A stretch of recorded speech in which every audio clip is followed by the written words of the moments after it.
Hello everyone, today we talk about the Knights Templars' appearance on the base of some iconographic and archaeological evidence. This is actually the first video in absolute terms, surprisingly enough, we make on the Knights Templar. We talked about the monastic military orders here and there, and there is surely a lot to cover. I surely have to make every order will be covered in terms of its military organization, tactics, and just in some crusading battle we have already encountered them, describing them with something more specific, right? The Templar order statutes are also dramatically important, as much as overlooked sources for 13th century tactics and essentially the top a tactical development in European feudal warfare. We'll have to make a video just about that. So really a lot of things, but it's important just sometimes to observe of how, what did they look like, and especially in this sense, what was their deal, their function, their equipment, of course, but what was the difference between them and others. Not much on a material base, in the sense that, in fact, this is the point of the video in a way. There was no difference whatsoever from a technical point of view with any other Western knight and a Templar. It was rather a matter of mindset, right, and of training and of motivation, determination, why these monastic military orders had been born, had appeared. You know that the Templars fundamentally are a bit the founders of such tradition in a continuous kind of properly formal way, from which also the other orders took inspiration from. And there are also a bit this, a lot of the mystery surrounding it, but there shouldn't be really too much mystery. Telling the truth, it's just we a romantic myth and ideal that, in fact, created a bit also the image, literally the look of the Templars, as we will see now by quoting Saint Bernard of Clairvaux, regarding to, especially their end, right? The fact that we're taken out quite literally in front. You know that the Templars were mostly all military or monastic military orders were present basically all over Europe, right? But just certain countries were a bit more biased towards one another. Recently we were talking about the Teutonic Order, and that's quite evidently German in nature. The Templars were mostly concentrated, overwhelmingly I'd say, concentrated in France and in England, actually. I think the third country was fundamentally the Crown of Aragon, just above the seat of the various commanders, but for the rest, yes, also in other areas of Europe and obviously in the Near East. We talked about their mounts in that video, about the myth of the poor Western mounts during Crusades. That is quite instructive. Today we will not talk much about horses specifically. We will make another video on that, but it's important properly also to see them properly mounted and in combat to understand the difference, right? And the look, the appearance, right, as could be drawn, in fact, from the same aforementioned Saint Bernard de Clairvaux, who was, as we know, an avid admirer of the Templars, right? The ideal of the nova militia, of this essentially rejection of what had been the secular disorder in a way, and so this full commitment, primarily, as always, for every Christian, from a spiritual point of view, right? And that's the key factor here. There is a spiritual dimension, a moral dimension, that eventually makes the real one, the material one, the physical one, right? These knights were identical to any other knight in appearance, aside from distinctive, features that we're recognizing once, but not quite in panoply. And the difference made was properly the purpose for which they were created. That essentially to be martyrs of the faith as much as defenders fundamentally of the holy places. The Templars themselves, were born apparently out of this group of knights stemming properly from the first crusade, the conquest of Jerusalem, that had began to essentially leave into this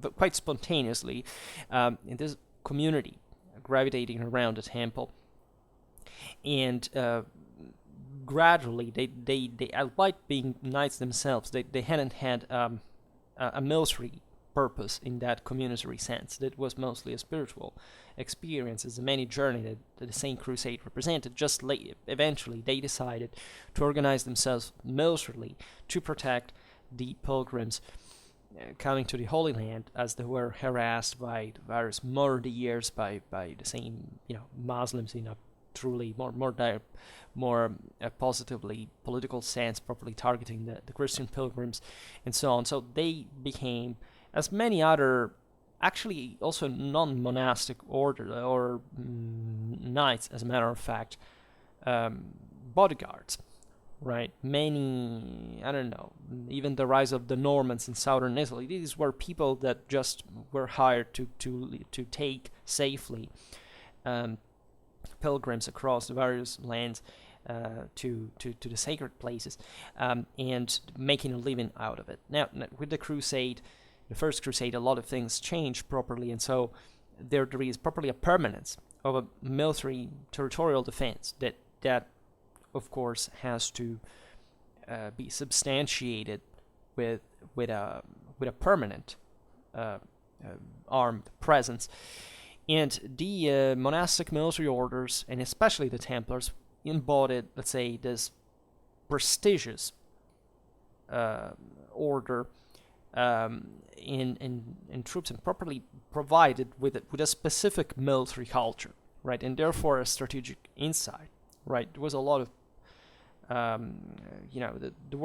we'll talk about the motivations at some point, right, how they were organized, what kind of people could join. As you know, there were different degrees. There were not just the brethren, but and also the appointments to the office of Grand Master and other the commanders was somewhat also connected to more venial interests and so on. But altogether, that when this knights fought, right, there was essentially a qualitative standard that embodied, in fact, the ultra elite as properly knights conceived to die after having killed, 30 people, right? That was the objective. Like, if you wanted to take down one of them, there had to be a bath of blood, right, and taking tens and tens of people down with them.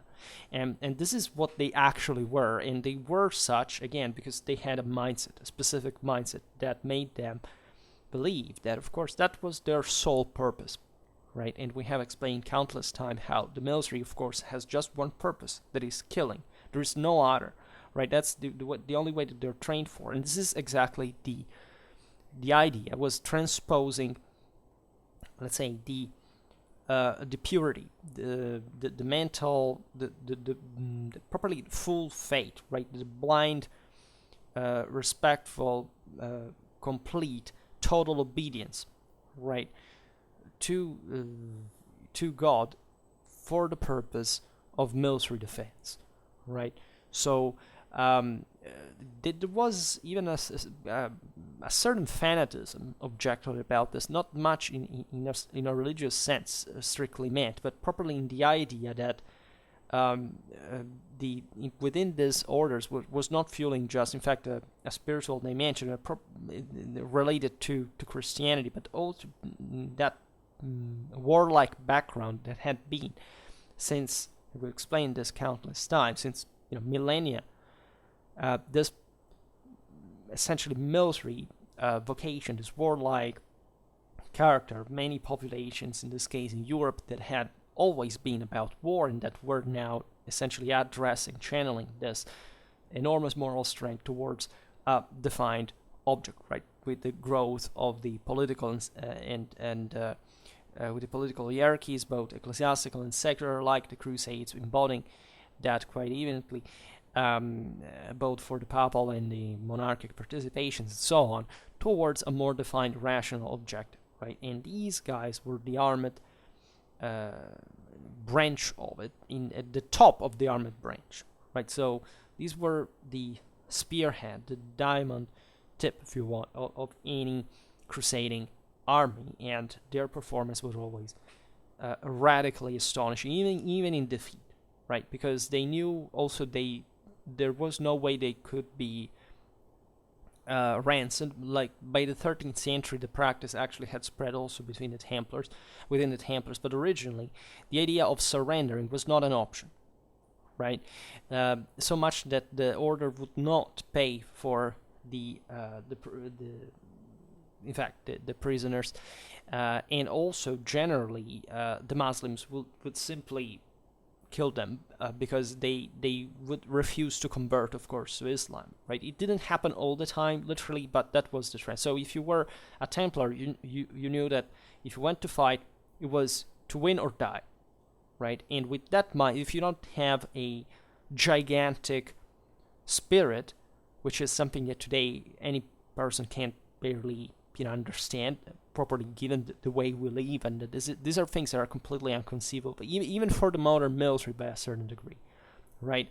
Of course, somebody was capable of performing an equal sacrifice, but this was by standard, right? Was essentially, in order to surpass all the difficulties of the time, the fact that these orders still floated fundamentally in a world that was barely centralized or orderly, etc., that they were somewhat a monad that was represented by their own lifestyle in itself, right? There was literally a place where they felt to be at all times, and this place was the four chambers, essentially, of heaven. And so anything secular, including violence, death, suffering, etc., was conceived to be no, because you had to be a martyr. As much as Christ had suffered, you had to suffer. And what was shedding blood, especially in the same place where the Lord was killed, right?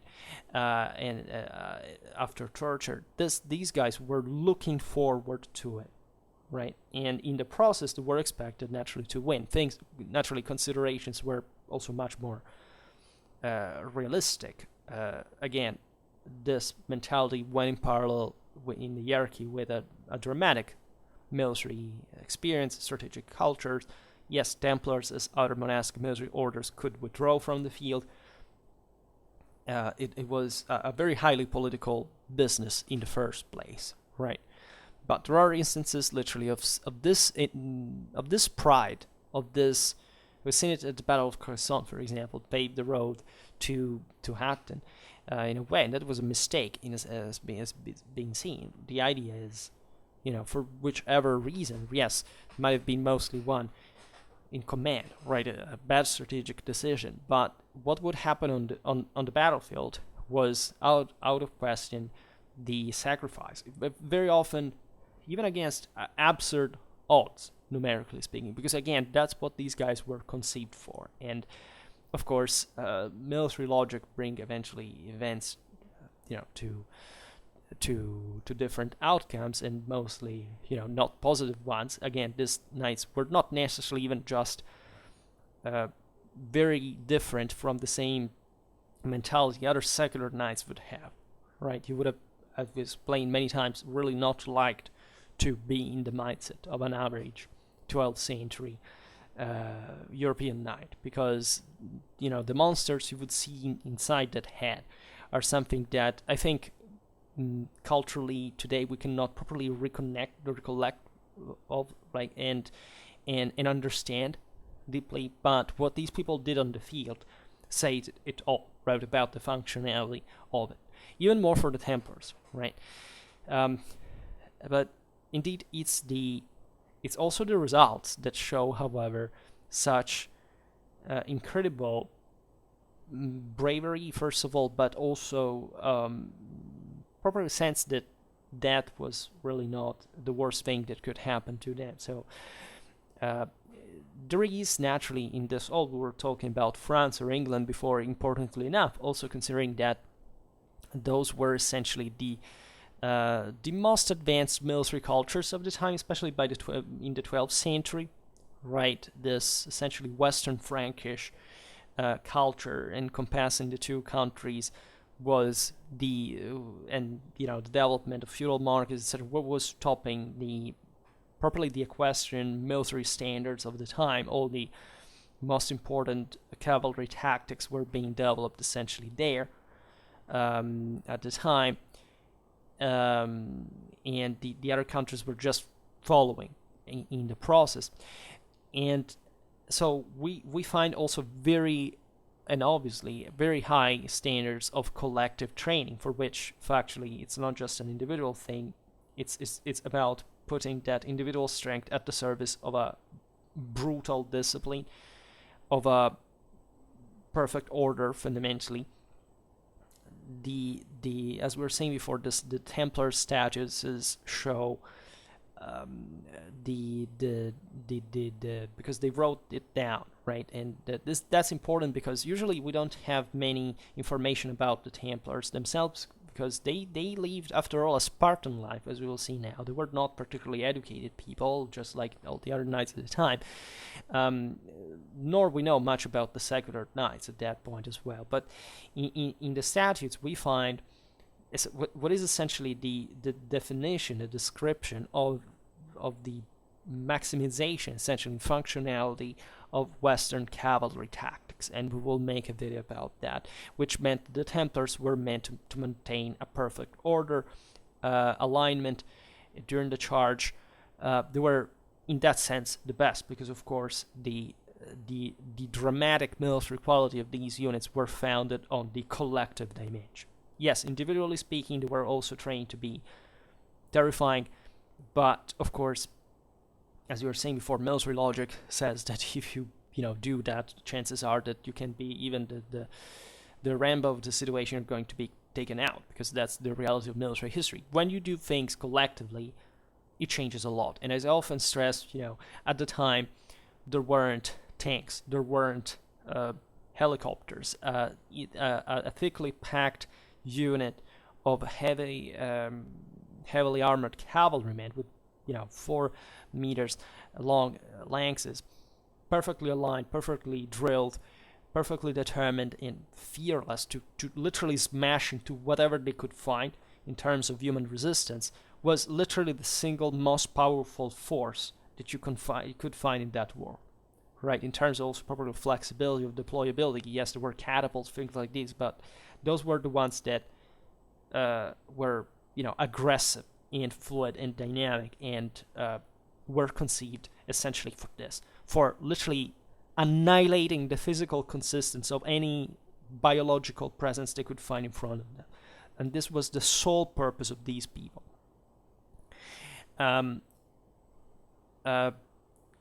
And again, it takes a lot. In fact, when they were selected to enter the order, there was a very specific phrase that they were asked, that was, because this was a privileged order, right? Many people entered also because they said they had good, beautiful horses, they had a regular meal, right? These are, don't underestimate, they had a place where to sleep, where to live, right? They had to be chaste, they had to stay under strict discipline, but also, we don't know too much, but we know that this, of course, happened. There was a radically violent training, which many of these people had already undergone in the secular world, because there were naturally many veterans within from non-monastic experience in this in the order. But properly they were told, look, that yes, we look also fancy and all that, we have all this, our order, our wealth, and so on, but when you enter here, you have to remember that you become a slave of the order. If you're asked to do something, you will have just to do it, right? So that was the level of obedience and discipline and strictness that they were demanded, right? So it was a very serious deal, right? And the motivations that brought to join the order naturally were of the most different kind. But again, think about the gigantic pressure put by the world at the time, just given the living standards, the efforts required, something that today people are completely deflated by. Like there is no pressure at all today, basically zero compared to these people's lives. and all the various reasons could bring them to, okay, I joined this, right? It's better than other things I've gone through. That it's difficult to understand the spirituality of people living 1,000 years ago, but you have to make an effort properly to understand how much that value made the difference when literally taking up arms, taking up the cross for the faith, and leaving for a new land, knowing that you would have not come back, essentially, and or that this was a journey that God was essentially putting you to the test through, and that means to be called by something greater than anything else that exists in the world, and that strong was their motivation. And well, Bernard of Clairvaux wrote in the 12th century that the appearance of a Templar knight was, after all, quite disappointing in terms of aesthetics, as instead maybe the Victorian adage about especially cleanliness could, and during the dreadful romantic, revisitation of the Middle Ages that it's essentially the one that people think the Middle Ages were today, quite conflicts with, is essentially the image of a ill-kempt and unwashed individual, with their beards wild and their hair cropped short, quote, reeking of dust, soiled by their armor in the heat. Right? The order was quite Spartan. Right? There was properly a rough idea of what a Knight Templar should be. Think that differently from the Hospitallers, they didn't even have, say, doctors of their own, right? They had literally to pay somebody to come help the sick. They wouldn't properly dress. There wasn't a system to dress their own wounds except by themselves and by this kind of other subsidiary means, right? The Hospitallers had, as you know, were being founded properly as an hospital, quite literally, man. So there was probably, as far as I understand, an idea that, of course, of acceptance. Whatever happens to you, you have properly to even mentally disdain the fact that you may want to die, right? So much that even a wound is not such a big deal, and even if you die, it's, we all have to die at some point. And of course, you could prevent that, but it was not, in fact, the most important thing. It's something even irrelevant in a sense. So much as, even as we've seen the ransom, so much that probably were tensions within the same order, because there was at some point the possibility of ransoming such prisoners, and instead they would be executed, killed, enslaved or whatever. And probably the same brethren would say, why couldn't we objectively say it? But the 12th century is a very archaic period, right? Even still in mentalities, there is still a lot of asceticism, of Neoplatonism. It was about this abstract ideal of this complete, there's still very strongly emotionalistic background, right? By the 13th century, rationalism, Aristotelianism, properly the idea of a basing on the scientific world, the development of civilization was taking place more soundly, but simply these communities were becoming something more structured, more functional, and more, unitly. There might have been a practical reason, actually, why such lifestyle was like that. We underestimate, in general, properly the appallingly miserable conditions in which these people lived in the first place in the world altogether. So it was this sense of almost abandonment that might have, even I presume, for some reason of just of mental collapse at some point, of depression, post-traumatic stress, or that would make you consider yourself spent at some point, at the point you're not even caring about the fact that you're literally dying, right? Because you're so projected on the afterlife that this life may even be so hurtful and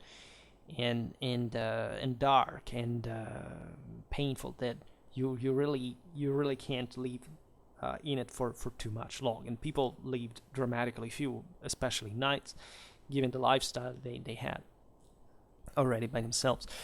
So an interesting, a famous depiction of Templar knights is from a manuscript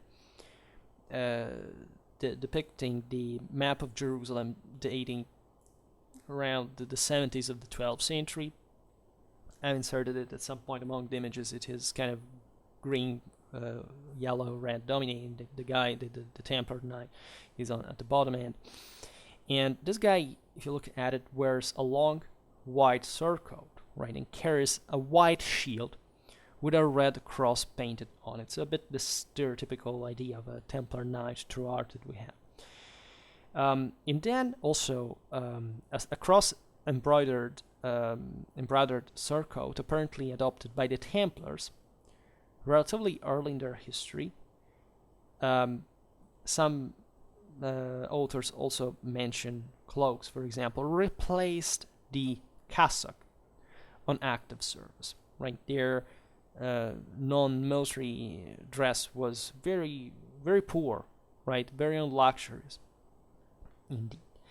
And so the whiteness embodying purity, chastity, so this pure devotion, this pure faith and self-sacrifice, that was different from the confrere brethren and the sergeant one, right? The latter of whom wore black or brown or some other plain color surcoats. In fact, there is a second figure in the same illumination wearing a dark but otherwise identical surcoat to that worn by the Templar knight. And despite no cross is apparent on his shield, he may have well represented a sergeant. That were the fundamentally medium cavalry supporting, especially towards, in fact, this period that was when an increased tactical segmentation of cavalry was occurring. Right, in all cases, anyhow, the cross was red, so that was fundamentally the distinctive badge that was at some point asked properly by the same Templars to the order to as a sign of distinction on the cassocks in normal, say, life, because the idea was that they didn't have to have any kind of fashionable mark design on them, but just this was distinctive and increasing the esprit de corps and so on. And then there is another beautiful picture from a fresco of a similar date in the French church of Cressac, depicting Templars fighting Saracens, right? And there are several characters in here. One appears to wear either a long-sleeved surcoat or some form of cassock over his armor, which is interesting because, as it was normal at the time, also other characters in the picture wear the more typical sleeveless surcoat. This might have occurred, I presume, maybe for heating or problems, right? Naturally fighting under the Near Eastern sun in the good season is not really a very pleasant experience, especially when you're covered in metal. And so the extension of the white reflecting surcoat sunlight could have helped minimally, I would say, in a broader energetic distribution in the whole affair, let's say, to not to heat further, at least, the armor as it would have happened otherwise, right? But this may have been properly also due to some recognition reason we may not understand, and things of this kind. Looking at the difference, the mixture of dress among the various characters, as well as the absence of beards in the Cressac frescoes, when chins are visible, together with even some personal heraldry appearing on some shields. So literally some different device from the cross. It's say plausible to suggest that such images are actually depicting a mixture of knights, sergeants, and the confrere brethren that had all different, in fact, different extraction in general, right? So, and the latter were allowed essentially to wear something more mixed. But it should be noted that personal emblems were probably common among Templar shields, right? For example, first of all, we're not documented about the early ones, right? We don't know whether they were decorated or not. As we were saying before, these orders were born somewhat spontaneously, so initially there wasn't that big deal of uniformity, and it is possible that there were already, even throughout the whole time, 12th in the 13th century, some means of identification, which of the property of the individual that may have passed through such emblems, and this might have been true, in fact, from the earliest days, and maybe mitigated over time. But it's also evident, at least we presume that was the thing also for many other knights, not just from the one of monastic orders participating to crusade, that the cross was standard, right? Next to these other recognition signs, which are important because heraldry was essentially developing in the way we intended, modernly speaking, and at that point was the mix of some apotropaic, kind of even almost totemic, even pagan-derived symbolism that was to identify the strength of the individual, certain specific character, and this passing, in fact, into a kind of, in fact, house symbol or dynastic device that could change, was still fluid at the time, even in the most important families in Europe, but that was a way of saying, that is that guy. And this is not just anecdotal, because of course among the monastic military orders, the idea that you had to be separated from the saeculum was strong, right? So, but at the same time, these knights, as we've seen, weren't different essentially from any other, right? And for the tactical purpose that the recognition symbols could have, right? Literally in a warfare that still relied somewhat on the individual dimension at some levels, especially when there wasn't the concerted cavalry charge in the pitched battle, in the smaller encounters. In the midst of the fray, right, you just needed to recognize somebody from distinguish one from the other. Knowing whom you could rely on, who was there, what was doing. So these are very important things, especially among such an elite as the Templar one. So somebody that fought often outnumbered, or at least that was more needed to be recognized on the field for the same reason, right? For the fact that they were just, the fewer you are, the more you have to rely on the individual, in a sense. And it's possible that there was actually some decoration throughout all the period to distinguish, like not properly personal heraldry, right?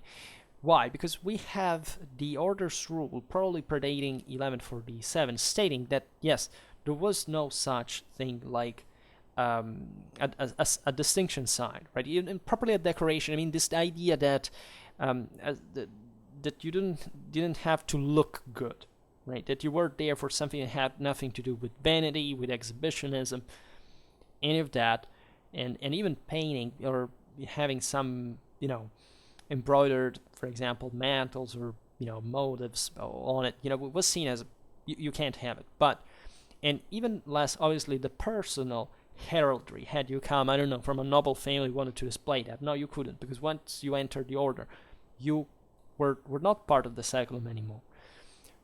But this is the point, that probably the rule is talking about this aesthetic and in part heraldic devices that were completely extraneous to the Templar mentality, but not other decorations that could have literally distinguished one guy from the other in combat, right? So we see it like in the Kersak fresco, even if we don't understand exactly was Wu, that this was at least possible, and would have not been, that unlikely in a world that otherwise, among secular knights made such a great display of such, even simple but still distinctive, badges, emblems, depending on what they were, right? The important was being a Templar, being crossed properly, like all Crusaders in general. You see how unregulated the thing was since the beginning, how spontaneous, again, these orders had formed. So that had been, if you want, standard universal, but then a minimal of customization for the sake maybe of just that individual merit that after all was there. It was surely a competition, was surely a way of a difference properly as between any within all the various knights that was important times, and that therefore may have produced such this decorations. And the same is valid for panoply, in a sense. The Templars had essentially an important amount of armories on the road, but presumably most of their equipment would be provided through, especially the armament, even through things like gifts, donations, and stuff like that, because they received, of course, a lot of that, given that these were, after all, monastic orders, or through loot as well.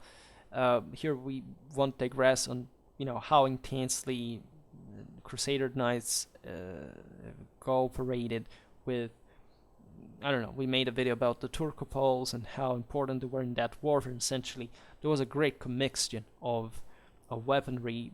Templar knights used, for example, crossbows quite freely, both on horseback and on foot. But even the distinction, it's needless.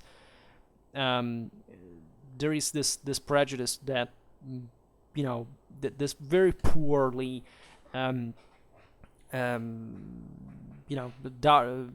depicted dark prejudice about the Middle Ages, and kind of the dysfunctionality of papal prohibitions, such as the one against the crossbow used in the Second Lateran Council, as if that the meaning of that was nobody had to use crossbows.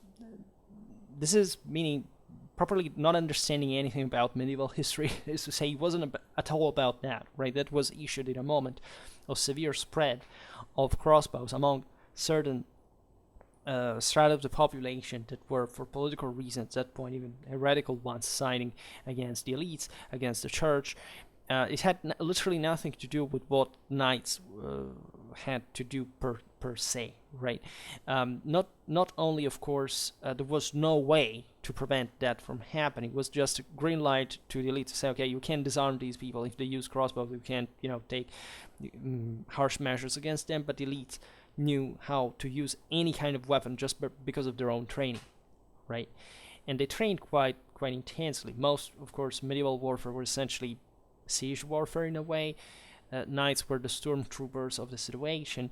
The idea here is that there was a lot of customization in the equipment in a way. The Grandmaster was just like ideally in any masnata you would think at this point on a much larger scale, evidently, have control on essentially on the weapons, on the weapons depots, and on the distribution of equipment to the various knights. And there were very harsh rules about that. Like if you lost your sword, for example, you were out of the order, right, for negligence, especially where, I mean, there were situations where this could happen, but even other weaponry, because that was an equivalent of cowardice in most cases, and it was not tolerated. But of course, there would be private means to, even just if you think in the various commanderies and how they worked, essentially were big farmhouses, right? Just like the thing in Europe, like with castles dominating the surrounding countryside, and the weapons and armor production was quite non-uniform, right? There was a uniformity in the purpose of the weapon. Of course, being equipped with a sword, with a lance, it was like a bit the standard for a knight. The same goes for armor, but quite concretely, the way these devices could be, could differ, even just for the artisan, way, the handicraft production of the time were many. There was, in this sense, surely a customization of some sort, so much that there is a shield, as it appears from the very famous Templar seal, right? And albeit there were, of other forms as well, and the diagonal arms that appeared there probably strengthening bars, right? So something that, like, you don't find all the time in all shields at the time. So that tells how, of course, this could vary depending on who could, in a way, afford that as well. Because in spite of the communitarian lifestyle and this kind of shared resources and so on, there was still that kind of customization possibility, depending, or if anything, because also weaponry were designed normally properly on the basis of the individual. Swords, the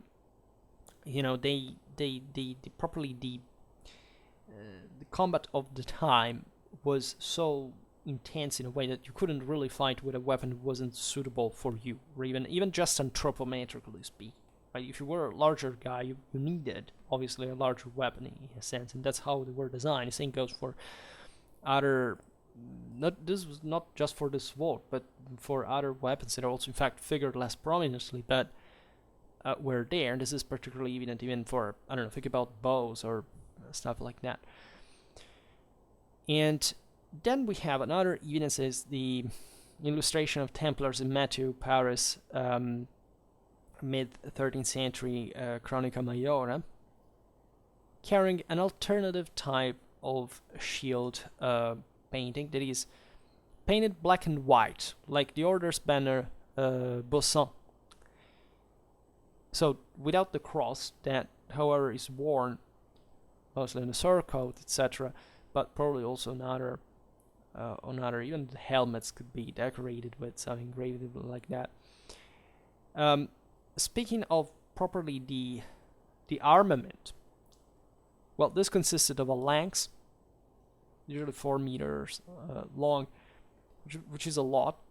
Not always maybe so long, but the idea was to maximize in that sense also the longer the lance, the greater the training needed, right? So it wasn't just for everybody, but there were also naturally shorter ones, but would offer more reach. And a sword, right, the long broadsword, for delivering this devastating cuts, basically, of whatever that they found. A dagger that, had always been part, like, the side weapons of the warrior equipment since millennia, but in a sense was very much increasing by the 13th century, as as plate armor was also appearing. And so, anyways, to break through mail was to literally have this much more, intensely and, close-handedly, pointy, massive, blades to surgically hit in the areas that were left uncovered from the metal plate. And never underestimate the power of a sword blow on mail, right? People say, yeah, modern reenactment shows that swords were not conceived to cut through mail. Well, mail was very effective against sword, but you have to understand that up to the 14th century, what we see in swords constantly is that it increased their cut, right? Properly their cutting capacity. Ever since plate armor spreads, that process stops.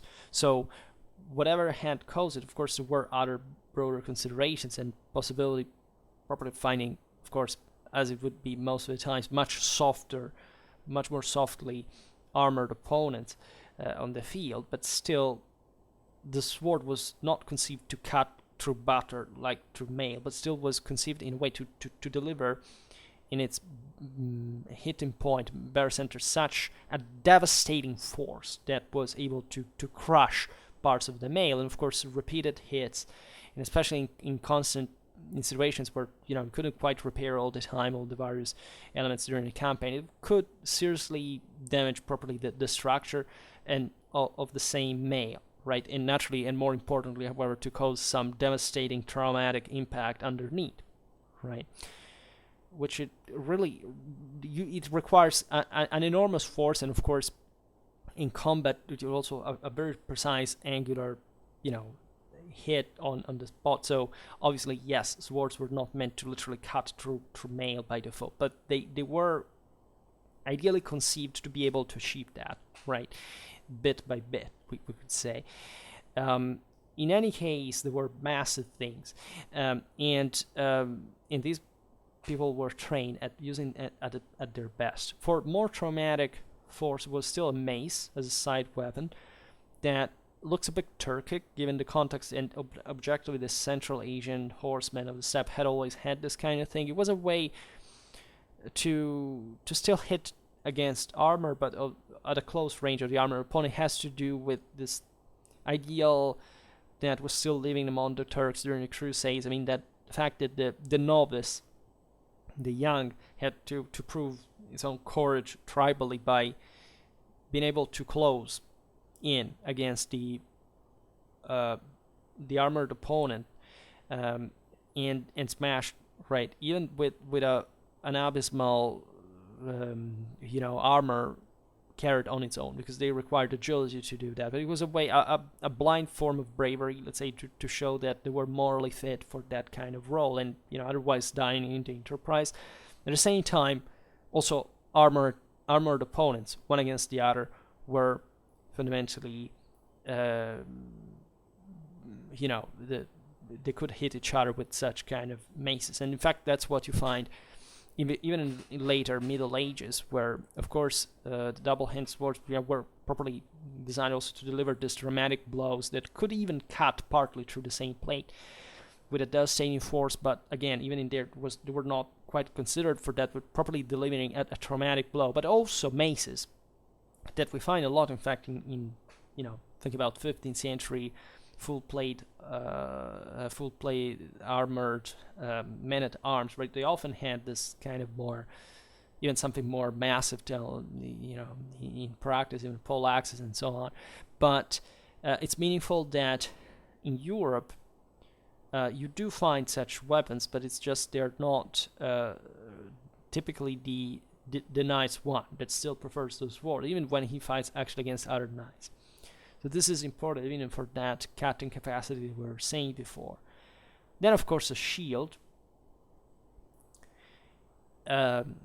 which by the 13th century, this was the kite-shaped one, typically speaking, and shrinking in the 13th century to the triangular form, because essentially better leg armor and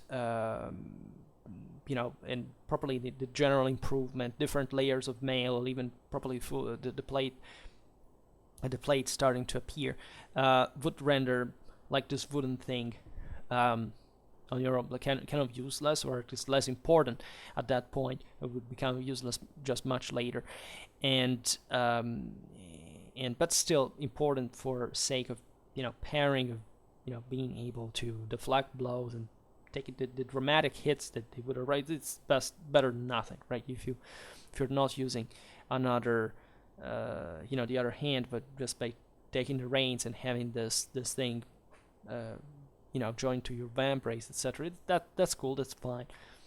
Can add that necessary extra protection. So armor would consist essentially of the hauberk, the schuls, the helmet, and later the foot and shoulder pieces.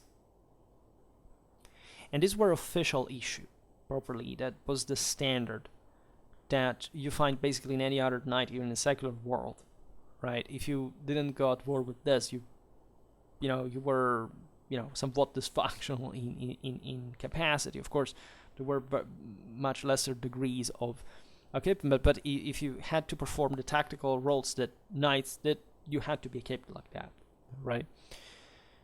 There is just maybe one distinctive, let's say, armor style among the military orders altogether, not just among the Templars. That is the fact that mailed mittens with separate fingers were allegedly forbidden because they were considered to be a luxury. So naturally, it is important, right, to be a kid that gives you more, a better handle, like especially fencing becomes something more, especially with the spread of plate armor later on, becomes something more complicated, where also properly the fingers have to operate in a much more dynamic way in the way you handle the sword, especially if it's getting bigger, like it's a 1.5 or even two-handed. You have to, towards the end of the 13th, you have to increase this handling agility, let's say.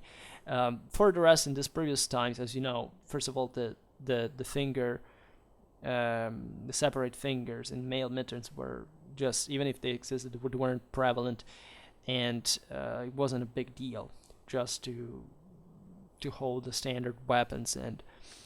But still, it's important to look at the philosophy of it. That is to say, it's not that, of course, the separate fingers were something bad. They were dramatically useful by some degree. It's just that they were considered a luxury, because a true knight didn't really look at such technical changes as what made the difference in reality, right? They would even prefer to suffer more and to draw, even through their frustration, maybe by some degree, that kind of pride and violence and moral strength that was necessary to literally cut to pieces any person in front of their eyes, independently from whatever they had their mailed mittens built like, right? And it's important to consider, in my opinion. Then horses, as you know, there were essentially three types: the stallions, the runners, the palfreys, essentially, and their own scenes. They had, naturally, the knights were the best. They had this other sergeant and brethren that would help them in the field, a bit like the squires had done. That during this period there is an increased awakening of also this servientes troops, let's say, that at the end of the 13th century practically equate to another knight, right? But before, it's the idea that you have to have multiple spare horses, because during battle the horse that is generally very poorly armored compared to the knight is going to take a lot of hits, especially again in this warfare characterized by horse archery from the Muslim side, so much that there were all certain tactics during the march to keep the horses within the block of infantry, to be shielded by hits and so on. So that would be quite important, to have a ready horse in every situation, a spare one to maybe wait for the final charge, because most of Western tactics were taking all these hits, this arrow showers for days, right? But when the final charge had to be carried out, because the enemy had also exhausted that missile capacity, and the thing had just to come to grip hand-to-hand combat, well, you needed to have those fresh reserves ready for, for employment. So even this horse availability was quite important. There were properly certain houses in of other monastic orders, properly the non-military ones that produced that they sent they bred horses to be sent specifically to serve the crusaders in the Near East. There was a great economy revolving around this. The Westerners had some of the best mounts, and we, by the way, we have to understand, aside from the issues that we get about armament and so on, that even the same, the Templars were surely, and other monastic military orders were probably some of the best equipped, right, in general. If anything, for the kind of a in fact, communitarian structure of their organization, right? They were properly conceived solely to that purpose. They were allegedly not, too much invested into personal gains and such things like these. So they were just there for providing that best, right? But since that they were, albeit containing numbers, still tactically, complete, right? As military organizations, they had also this other kind of troopers. We have to think that in many contexts, not just the sergeant or the brethren, but the knights themselves could be equipped in different ways, right?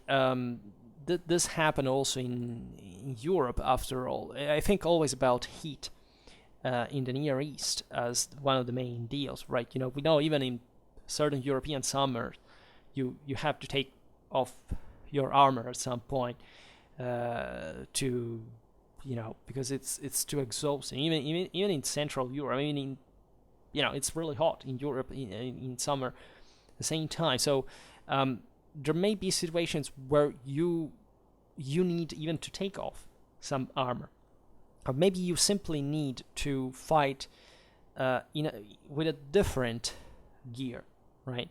As we were saying, knights are polyfunctional or multifunctional. They are all functional. They can literally do everything. They can be even some kind of assault infantry. They can even be light cavalry. It's not just about these were just heavily armored guys that always fought like that. Not really, right? It depended on the tactical circumstances. This is true for any military professional. We are too stuck to the wargamistic stereotype that, one guy fights always the same way. This is not true, right? There were certain tactical, strategical contingencies for which they just, for example, needed to travel lighter, right?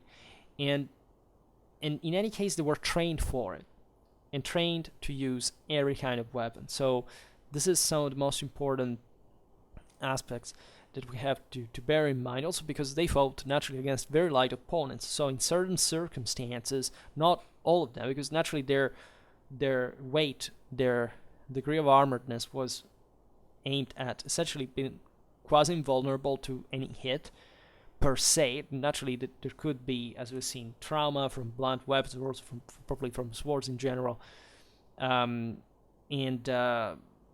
but also from arrow fire that didn't have this dramatic penetration capacity, especially against armor. But still, there were other circumstances. Well, I don't know, maybe the enemy had read out a missile, or they were just fighting against another type of people, or a specific detachment that at that point could be better attacked had that trooper been more likely equipped in some ways for whichever tactical contingency could present itself.